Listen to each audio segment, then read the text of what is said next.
there, writers and muse daters. So some of you may know that in the past couple of weeks, I have been displaced from my home. And so I haven't been able to live there. There was an emergency. And so I've been in this temporary housing, hence the empty room.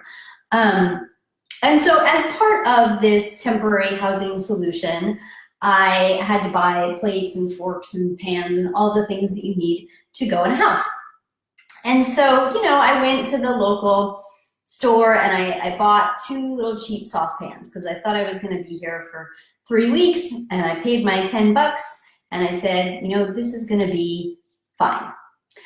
Well, it's been a little bit more than 3 weeks, and at this point I've thrown away both saucepans because in the course of cooking at one point or another, they just smelled really bad, and you know, Teflon can be unhealthy when it smells bad. And so, you know, this isn't a cooking show. What are we talking about here?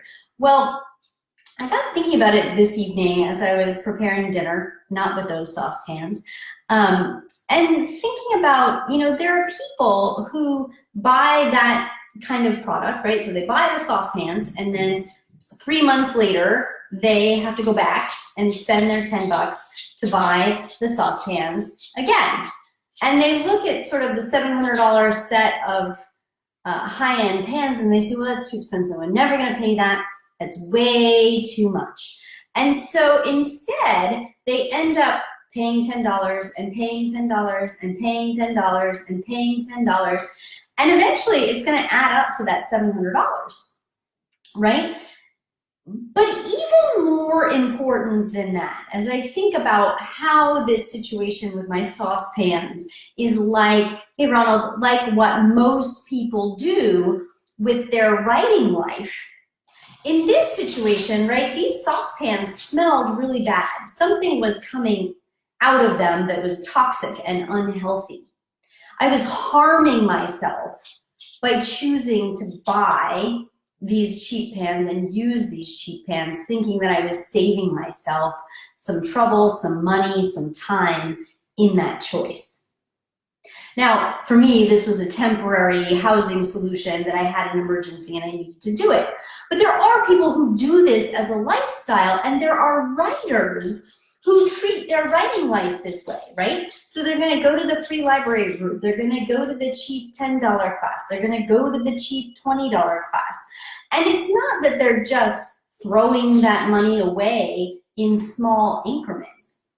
More importantly than that is the damage that those choices are making, that those cheap solutions, in the same way that my cheap saucepans were not a healthy solution for my life, those writers are being damaged, right? They're getting the wrong kind of feedback, or they're getting misinformation from people who don't really know what's going on. And so you know, as I put that last saucepan in the garbage, I thought, you know, I wouldn't normally have made a decision like this, but writers are making decisions like this about their writing life all of the time. And I see it in other groups all of the time, people who aren't willing to make the high-end investment, the real investment in a product that actually works, right? If I had bought a high-end pan, it wouldn't be in the garbage right now. I would still be cooking my dinner on it. And for these writers, if they choose to invest in themselves and really see themselves and their careers as something worth investing in taking that care to do that, then they're going to get really good results, healthy results, results that aren't harming them. If that resonates with you, if you're that kind of writer and you really want real results, you've seen over here in our Facebook group, Write to Publish, the results that happen every day from a program that really works, that gets real results. You've seen people finishing books, you've seen them revise them to publishable, and you've seen them getting publishing contracts. That's worth investing in. Happy writing, happy cooking, happy eating. Until next time.